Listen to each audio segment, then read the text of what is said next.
जिसके लिए वो स्वयं को कभी क्षमा नहीं कर पाएगा।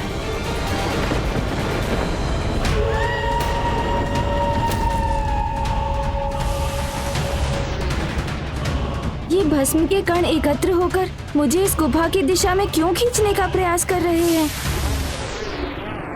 और ये तो वही गुफा है जिससे भोर में भी ध्वनि उत्पन्न हुई थी।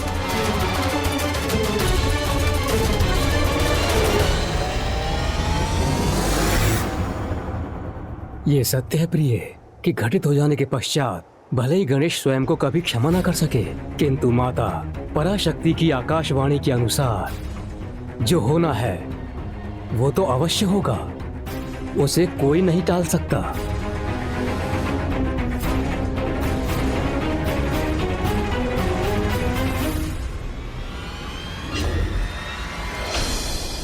यहाँ तो कोई भी नहीं।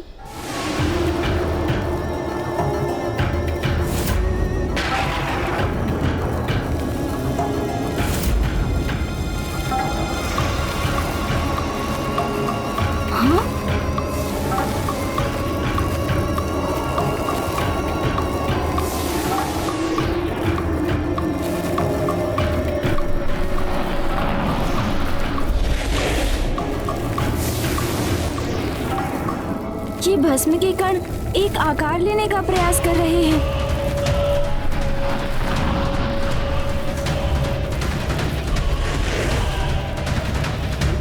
क्या है ये और मुझे यहाँ क्यों बुलाया है इसने?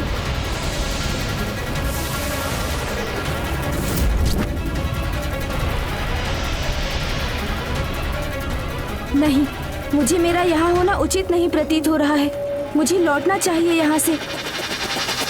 गौरीपुत्र, गौरीपुत्र।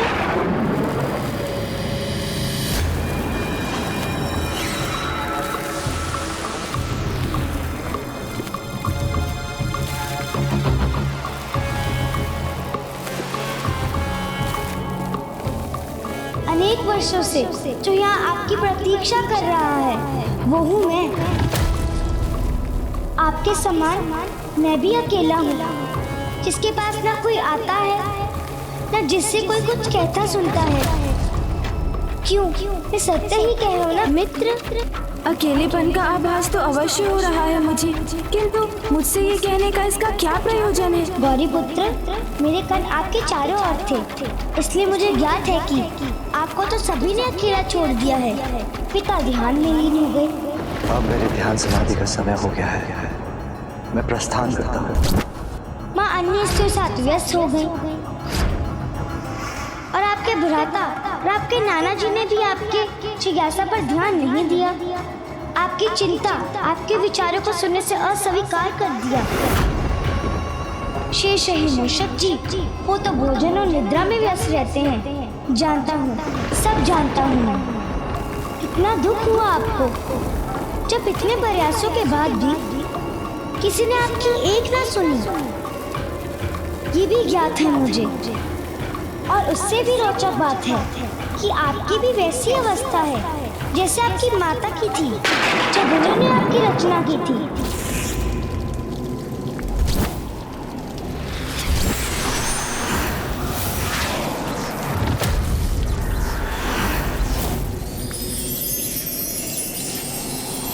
क्योंकि तब उन्होंने भी बहुत अकेलेपन का आभास हो रहा था। उस समय उन्होंने आपको ही उत्पन्न किया। तो अब आप मेरी रचना कीजिए, चिंता मत कीजिए। सब चलता है, सब चलता है। अधिक कहाँ कुछ करना है आपको। मैं स्वयं कोई आकार लेने में असमर्थ हूँ। तो मित्र गौरीपुत्र, मुझे एक आकार लेने मात्र में मेरी सहायता कीजिए आप। मित्र की आवश्यकता तो है मुझे, किंतु इस प्रकार इस अज्ञात भस्म को आकार देना क्या ये उचित होगा? किस दुविधा में डूब गए हैं आप मित्र? जिस प्रकार आपकी माता ने आपको रचा, उस प्रकार आप मुझे रच दीजिए। माँ तो जगत माता है, वो जो भी करती है उसमें तो सदैव जगत कल्याण ही निहित होता है। किंतु मैं प्रकृति के नियमों के विरुद्ध कैसे जा सकता हूँ? यदि आपकी रचना नियमों की विरुद्ध नहीं थी तो मेरा उत्पन्न होना भी नहीं होगा। इसलिए इतना विचार मत कीजिए, बस कर्म कीजिए, मुझे आकार दीजिए।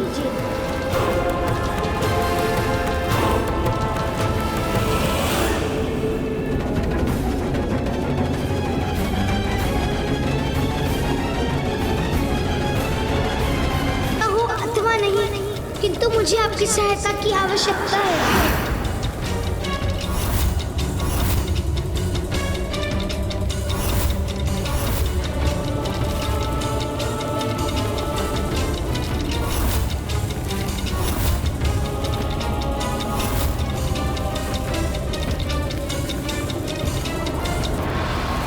हमने गणेश जी के मन में प्रश्न जागृत कर उन्हें इतना विचलित तो कर ही दिया था कि वो यहां से बिना सहायता किए लौटने में असमर्थ होंगे।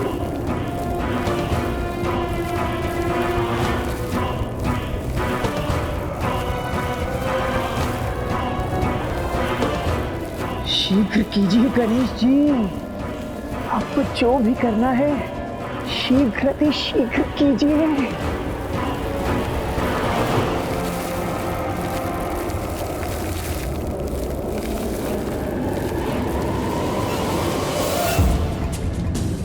नहीं गणेश, ऐसा कदापि मत करना। स्वयं अपने द्वारा ऐसा भयंकर अनर्थ मत होने दीजिए प्रथम पूज्य गणेश जी।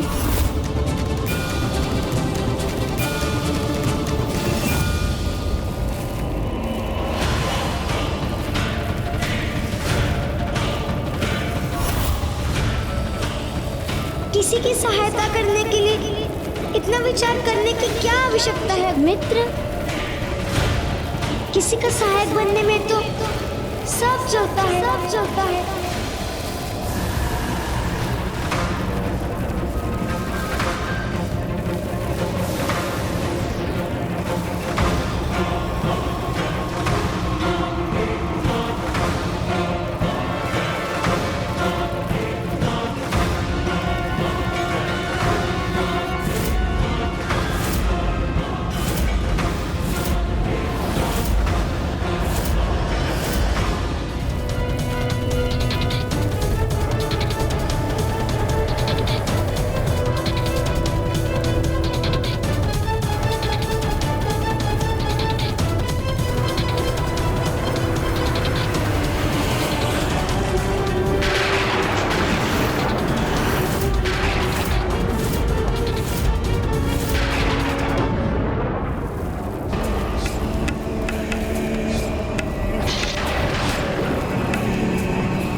समय आ गया है, अब हमारे प्रयास अवश्य सार्थक होंगे।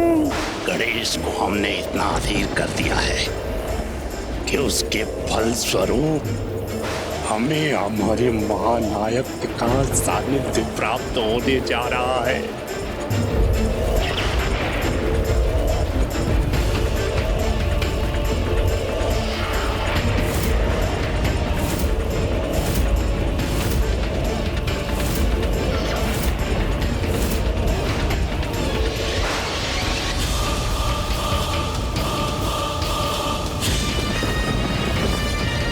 मेरे समक्ष ये जो घटित हो रहा है वो सृष्टि के संकट का कारण बनेगा, किंतु माता ने कहा था जो होना था वो हो चुका और नियति के अनुसार जो होना है वो भी अवश्य होकर ही रहेगा।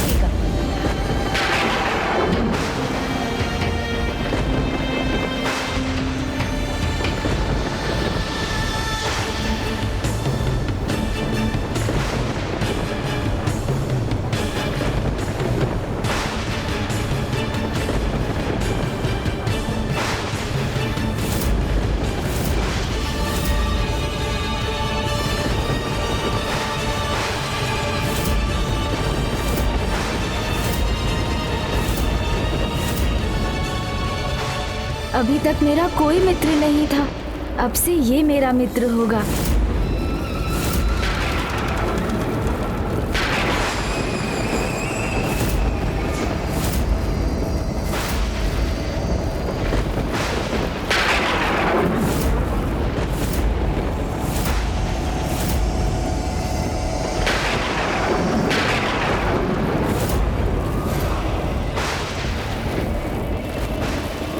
ऐसे निहारते ही रहेंगे अथवा मुझ में प्राण भी समाहित करेंगे?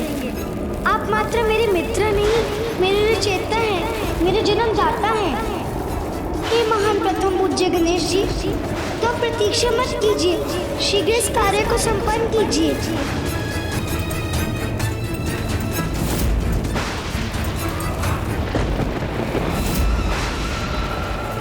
अब आप रुक क्यों रहे हैं मित्र? शीघ्र मुझ पे प्राण डालिए। तो मात्र प्राण ही देना शेष है। शीघ्र कीजिए ना गणेश जी। हाँ हाँ शीघ्र कीजिए। और विलंब उचित नहीं है, शीघ्र कीजिए। नहीं गणेश, ऐसा कदापि मत करना। ये अनर्थ मत कीजिए पार्वती नंदन। क्या ये उचित होगा? संकोच का स्थान नहीं है। आप अपनी रचना को शीघ्र प्राण दीजिए गणेश जी, और फिर आपको एक मित्र भी प्राप्त होगा। ऐसा मित्र जो सदा आपके साथ रहेगा, सदा आपकी प्रत्येक बात सुनेगा। अन्य सभी के समान मैं कभी अनसुना नहीं करूंगा। तो मुझे प्राण दीजिए गणेश जी। अब इतना भी मत सोचिए, सब चलता है, सब चलता है, चलता है।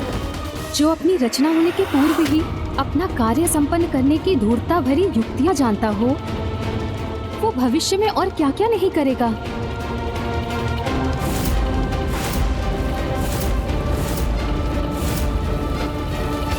कैसी दुविधा में हूँ मैं, अब करूँ तो क्या करूँ? ऐसी अधूरी सहायता का क्या लाभ मित्र? मेरे जन्मदाता, मुझे आकार दिया, शरीर तो प्रदान कर दिया आपने, किंतु प्राणों के बिना क्या लाभ है शरीर का? उचित ही तो कह रहा है ये। आकार प्रदान किया और प्राण नहीं, तो फिर तो कुछ कहाँ प्रदान किया मैंने। इतना विचार मत करो मित्र।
ब्रह्मरूपाय विष्णुरूपाय ते नमः। नमस्ते रुद्ररूपाय करिरूपाय ते नमः। विश्वरूप स्वरूपाय नमस्ते ब्रह्मचारिणे। भक्त प्रियाय देवाय नमस्तुभ्यं विनायक। ओम सिद्धि बुद्धि सहिताय महागणपतये नमः।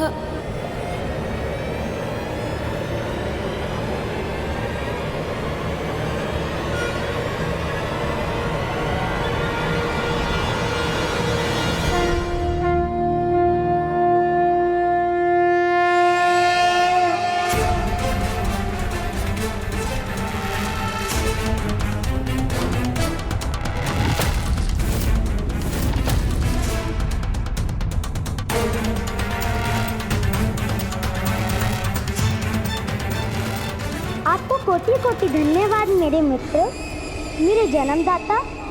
आपने मुझे शरीर दिया, प्राण दिए, तो अब एक नाम भी दे ही दीजिए। नाम? काम, क्रोध, मोह, मद और मात्सर्य जैसे विकारों को जो अपना गुण मानेगा, जो शास्त्रों से विपरीत चलेगा, जो धर्म के भी विरुद्ध होगा और जो सत्कर्मों से जिसे घृणा होगी, जो क्रूरता से आनंदित होगा, जिसके लिए अन्य जीवों को प्रताड़ित करना सब चलता है ही होगा, जो ऐसे पाप, कुकर्म और अत्याचार करेगा, जो सृष्टि की कल्पना से भी परे है, जो महाअधर्मी असुर, धर्म और सदाचार का अभिशाप बनेगा। भंड, भंड, भंड।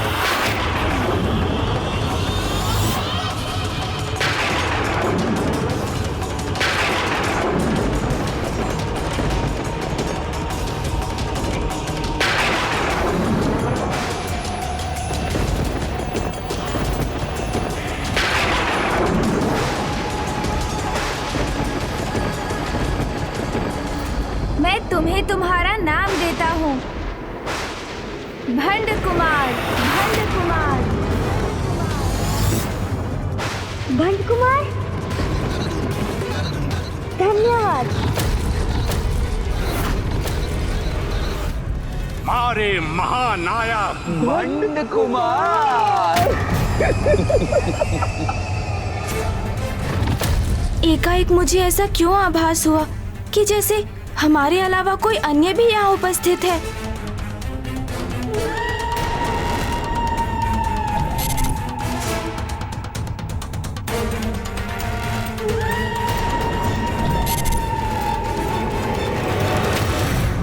भावनाएं मनुष्य को दुर्बल बनाती हैं, इसलिए कोई महत्वपूर्ण निर्णय लेने अथवा कोई कार्य करने से पूर्व विचार अवश्य कर लेना चाहिए।